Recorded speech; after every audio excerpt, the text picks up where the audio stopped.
ನಮಸ್ಕಾರ ಸ್ನೇಹಿತರೆ, ಗೃಹಲಕ್ಷ್ಮಿ ಯೋಜನೆ ಬೆಳ್ಳಂಬೆಳಗ್ಗೆ ಭರ್ಜರಿ ಗುಡ್ ನ್ಯೂಸ್ ಅಂತ ಹೇಳ್ಬೋದು. ಹೌದು ಸ್ನೇಹಿತರೆ, ಗೃಹಲಕ್ಷ್ಮಿ ಯೋಜನೆಗೆ ಸಂಬಂಧಪಟ್ಟಂತಹ ಮಾಹಿತಿಯ ಬಗ್ಗೆ ಸ್ವತಃ ಲಕ್ಷ್ಮೀ ಹೆಬ್ಬಾಳ್ಕರ್ ಅವರು ಮುಖ್ಯವಾದ ಮಾಹಿತಿಯನ್ನು ಸಂದೇಶವನ್ನು ಹೊರಹಾಕಿದ್ದಾರೆ. ಹಾಗಾದರೆ ಬನ್ನಿ, ಈ ಒಂದು ಗೃಹಲಕ್ಷ್ಮಿ ಯೋಜನೆಯ ಹಣ ನಿಮ್ಮ ಖಾತೆಗಳಿಗೆ ಬರುತ್ತಾ ಇಲ್ವಾ, ಯಾಕೆ ಇಷ್ಟೊಂದು ಡಿಲೇ ಆಗ್ತಾ ಇದೆ, ಈಗಾಗಲೇ ಕೆಲವೊಂದಿಷ್ಟು ಫಲಾನುಭವಿಗಳಿಗೆ ಜಮಾ ಆಗಿರುವುದು ನಿಜಾನಾ, ಈ ಎಲ್ಲ ವಿಷಯದ ಕುರಿತಾಗಿ ಈ ಒಂದು ವಿಡಿಯೋದಲ್ಲಿ ಬಹಳ ಮುಖ್ಯವಾದ ಮಾಹಿತಿ ನಿಮಗೋಸ್ಕರ ಬಂದಿರತಕ್ಕಂಥದ್ದು ಎಲ್ಲ ಕೂಡ ತಿಳಿಸ್ಕೊಡ್ತೀನಿ. ಸೊ ಬಹಳ ಮುಖ್ಯವಾಗಿ ಇಂಪಾರ್ಟೆಂಟ್ ಮಾಹಿತಿ, ಆದಷ್ಟು ವಿಡಿಯೋನ ಕೊನೆವರೆಗೂ ವಾಚ್ ಮಾಡಿ. ಚಾನಲ್ಗೆ ಸಬ್ಸ್ಕ್ರೈಬ್ ಮಾಡಿಲ್ಲ ಅಂದರೆ ಸಬ್ಸ್ಕ್ರೈಬ್ ಮಾಡ್ಕೊಳ್ಳಿ. ಈಗ ನಾವು ನೇರವಾಗಿ ಟಾಪಿಕ್ಗೆ ಬಂದ್ಬಿಡ್ತೀವಿ. ವೀಕ್ಷಕರೇ, ಗೃಹಲಕ್ಷ್ಮಿ ಯೋಜನೆಯಲ್ಲಿ ಈಗಾಗಲೇ ಸುಮಾರು 6,000 ಹಣ ನಿಮ್ಮ ಖಾತೆಗಳಿಗೆ ಬರಬೇಕಾಗಿದೆ. ಇದೊಂದು ತಿಂಗಳು ಹಾಕಲಿಲ್ಲ ಅಂತಾನೆ ಅನ್ಕೊಳ್ಳಿ. ಈಗಾಗಲೇ ಕೆಲವೊಂದಿಷ್ಟು ಫಲಾನುಭವಿಗಳಿಗೆ ಜಮಾ ಆಗಿರುವಂಥದ್ದು ನಿಜ. ಅದನ್ನು ನಾನು ಹೇಳ್ತೀನಿ, ಯಾವ ರೀತಿಯಾಗಿ ಹಣ ಜಮಾ ಆಗಿದೆ, ಯಾರ್ಯಾರಿಗೆ, ಯಾವ ಜಿಲ್ಲೆದವರಿಗೆ ಹಣ ಜಮಾ ಆಗಿದೆ, ಯಾವ ಜಿಲ್ಲೆಗಳಿಗೆ ಬರೋದಿದೆ, ಎಲ್ಲ ವಿಷಯವನ್ನು ನಾವು ಮಾತಾಡೋಣ. ಈಗ ಮೊದಲನೇದಾಗಿ ಬರಲಿಲ್ಲಪ್ಪ ಅಂದರೆ ಆ ಗೃಹಲಕ್ಷ್ಮಿ ಯೋಜನೆಯಲ್ಲಿನೇ ಸಾಕಷ್ಟು ಕಂತುಗಳು ಪೆಂಡಿಂಗ್ ಉಳಿದಿದ್ದು. ಮಧ್ಯದಲ್ಲಿ ಒಂದೊಂದು ಸಾರಿ 2 ಕಂತುಗಳು, ಒಂದೊಂದು ಸಾರಿ ಮತ್ತೆ 3 ಕಂತುಗಳು, ಒಂದೊಂದು ಸಾರಿ ಮತ್ತೆ 2 ಕಂತುಗಳು, ಈ ರೀತಿ ಪೆಂಡಿಂಗ್ ಉಳಿದಿದ್ದು. ಆದರೆ ಈ ಸಾರಿ ಏನಿದೆಯಲ್ಲ 4 ಕಂತುಗಳು ಹೈಯೆಸ್ಟ್ ಅಂತ ಹೇಳ್ಬೋದು. ಈ ಒಂದು ಮೇನಲ್ಲಿ ಯಾವುದೇ ಕಂತುಗಳು ಜಮಾ ಆಗಲೇ ಇಲ್ಲಪ್ಪ ಅಂತ ಅಂದ್ಕೊಂಡಿದ್ದೆ. ಆದರೆ ಸುಮಾರು 4 ಕಂತುಗಳನ್ನು ಸರ್ಕಾರ ಮತ್ತೆ ಹಾಕಬೇಕಾಗತ್ತೆ, ಮತ್ತೆ ಸರ್ಕಾರಕ್ಕೆ ಹೊರೆ ಬೀಳುತ್ತೆ. ಸುಮಾರು 10,000 ಕೋಟಿ ಹಣವನ್ನು ಫಂಡನ್ನು ರಿಲೀಸ್ ಮಾಡ್ಕೊಳ್ಬೇಕಾಗತ್ತೆ. ಒಂದು ಕಂತಿಗೆ 2,500 ಕೋಟಿ ಹಣ ಬೇಕಾಗತ್ತೆ. ಸುಮಾರು 1,22,00,000 ಫಲಾನುಭವಿಗಳಿದ್ದೀರಿ. ಸೊ ಹಾಗಾಗಿ 2,500 ಕೋಟಿ ಅಂದರೆ ಅದನ್ನು ಇಂಟು 4 ಮಾಡ್ಕೊಳ್ಳಿ, ಸುಮಾರು 10,000 ಕೋಟಿ ಹಣ ಆದರೂ ಬೇಕಾಗತ್ತೆ ಅಂತೆ. ಹಾಗಾದರೆ ಈ ಒಂದು 10,000 ಕೋಟಿ ಹಣವನ್ನು ಸರ್ಕಾರ ಹಾಕತ್ತಾ, ಬಿಡುಗಡೆ ಮಾಡತ್ತಾ, ಈ ಎಲ್ಲ ಕ್ವಶನ್ಸ್ಗಳು ಉದ್ಭವ ಆಗತ್ತೆ. ಯಾಕಂದರೆ ಈಗ ಬರೀ 1 ಕಂತು 2 ಕಂತೇ ಹಾಕ್ತಾ ಇಲ್ಲ ಸರಿಯಾಗಿ, ಇನ್ನು 4 ಕಂತುಗಳನ್ನು ಹಾಕ್ತಾರ ಅನ್ನುವಂತಹ ಕ್ವಶನ್ ಮಾರ್ಕು ಪ್ರತಿಯೊಬ್ಬ ಮಹಿಳೆಯರ ತಲೆಯಲ್ಲಿ ಉಂಟಾಗತ್ತೆ. ಯಾಕಂದರೆ ಈಗಾಗಲೇ ಕೂಡ ಉಂಟಾಗಿದೆ. ಸರ್ಕಾರದ ಆರ್ಥಿಕ ಪರಿಸ್ಥಿತಿ ಹದಗೆಟ್ಟಿರ್ತಕ್ಕಂಥದ್ದು, ಖಜಾನೆ ಖಾಲಿಯಾಗಿರ್ತಕ್ಕಂಥದ್ದು, ಹೀಗೆ ಮಾಡ್ಕೊಳ್ತಾ ಈ ಎಲ್ಲ ಯೋಜನೆಗಳನ್ನು ನಿಲ್ಲಿಸ್ಬಿಡ್ತಾರೆ ಅಂತಕ್ಕಂತಹ ಅಭಿಪ್ರಾಯ ಕೂಡ ಜನರಿಂದ ಬರ್ತಾ ಇದೆ.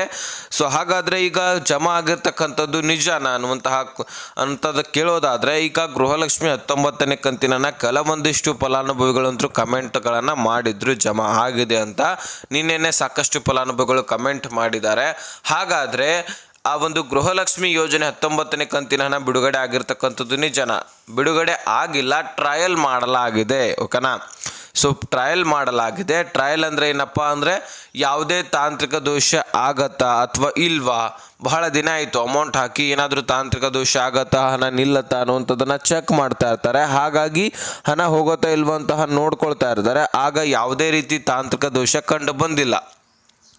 ಹೀಗಾಗಿ ನಿಮ್ಮ ಖಾತೆಗಳಿಗೆ ಇನ್ಮೇಲಿಂದ ನೇರವಾಗಿ ಸ್ಪೀಡಾಗಿ ಹಣ ಜಮಾ ಆಗುತ್ತೆ ಅನ್ನುವಂತಹ ಆಶ್ವಾಸನೆಯನ್ನು ಇಲ್ಲಿ ಸ್ವತಃ ಲಕ್ಷ್ಮೀ ಹೆಬ್ಬಾಳ್ಕರ್ ಅವರು ಕೊಟ್ಟಿರ್ತಕ್ಕಂಥದ್ದು.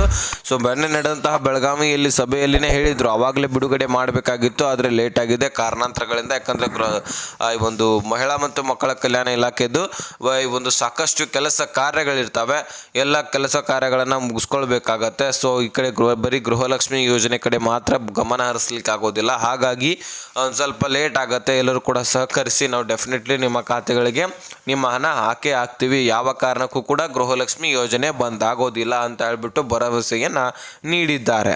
ಹಾಗಾಗಿ ಯಾರೂ ಕೂಡ ತಲೆ ಕೆಡಿಸ್ಕೊಳ್ಳುವಂಥ ಅಗತ್ಯವಿಲ್ಲ. ಗೃಹಲಕ್ಷ್ಮಿ ಯೋಜನೆ ನಿಲ್ಲೋದಿಲ್ಲ, ಇದು ನೀವೇ ವಿಚಾರ ಮಾಡ್ಬೋದು. ಯಾಕಂದರೆ ಇಂತಹ ಯೋಜನೆಗಳ ಮುಖಾಂತರವೇ ಕಾಂಗ್ರೆಸ್ ಸರ್ಕಾರ ಈಗ ಅಧಿಕಾರಕ್ಕೆ ಬಂದಿದೆ ಅಂತ ಹೇಳ್ಬೋದು. ಯಾಕಂದರೆ ಈ ಒಂದು 5 ಗ್ಯಾರಂಟಿಗಳನ್ನು ಮುಂದಿಟ್ಕೊಂಡು ಅಧಿಕಾರಕ್ಕೆ ಬಂದಿದೆ.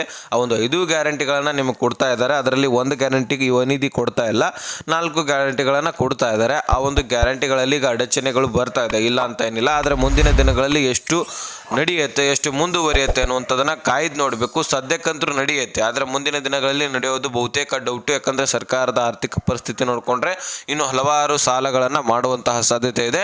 ಸೊ ನೋಡೋಣ ಮುಂದಿನ ದಿನಗಳಲ್ಲಿ ಏನಾಗುತ್ತೆ ಅನ್ನುವಂಥದ್ದನ್ನು ಕಾಯ್ದು ನೋಡೋಣ. ಆದರೆ ಈಗ ಸದ್ಯಕ್ಕಂತೂ ಹಣ ಬರಲೇಬೇಕು. ಯಾಕಂದರೆ ಗೃಹಲಕ್ಷ್ಮಿ ಯೋಜನೆಯಿಂದ ಸಾಕಷ್ಟು ಮಹಿಳೆಯರಿಗೆ ಹೆಲ್ಪ್ ಆಗ್ತಾ ಇದೆ, ಸಾಕಷ್ಟು ಮಹಿಳೆಯರ ಸಬಲೀಕರಣಕ್ಕೆ ಹೆಲ್ಪ್ ಆಗ್ತಾ ಇದೆ, ಅವರ ಬೆಳವಣಿಗೆಗೆ ಹೆಲ್ಪ್ ಆಗ್ತಾ ಇದೆ, ಅವರ ವಿದ್ಯಾಭ್ಯಾಸಕ್ಕೆ ಹೆಲ್ಪ್ ಆಗ್ತಾ ಇದೆ, ಅವರ ಮಕ್ಕಳ ಶಾಲಾ ಕಾಲೇಜುಗಳ ಫೀಸ್ಗಳನ್ನು ಕಟ್ಟಲಿಕ್ಕೆ ಹೆಲ್ಪ್ ಆಗ್ತಾ ಇದೆ, ಅವರ ಉದ್ಯೋಗ ಮಾಡಲಿಕ್ಕೆ ಹೆಲ್ಪ್ ಆಗ್ತಾ ಇದೆ, ಅವರು EMI ಕಟ್ಟಲಿಕ್ಕೆ ಹೆಲ್ಪ್ ಆಗ್ತಾ ಇದೆ. ಇಂತಹ ಸಾಕಷ್ಟು ಯೋಜನೆಗಳ ಈ ಒಂದು ಯೋಜನೆ ಮುಖಾಂತರ ಸಾಕಷ್ಟು ಅವರ ಜೀವನಕ್ಕೆ ಹೆಲ್ಪ್ ಆಗ್ತಾ ಇರ್ತಕ್ಕಂತಹ ಕಾರಣಕ್ಕಾಗಿ ಈ ಒಂದು ಯೋಜನೆ ನಿಲ್ಲೋದಿಲ್ಲ, ಇದು ಬರ್ತಾನೆ ಇರುತ್ತೆ. ಓಕೆನಾ?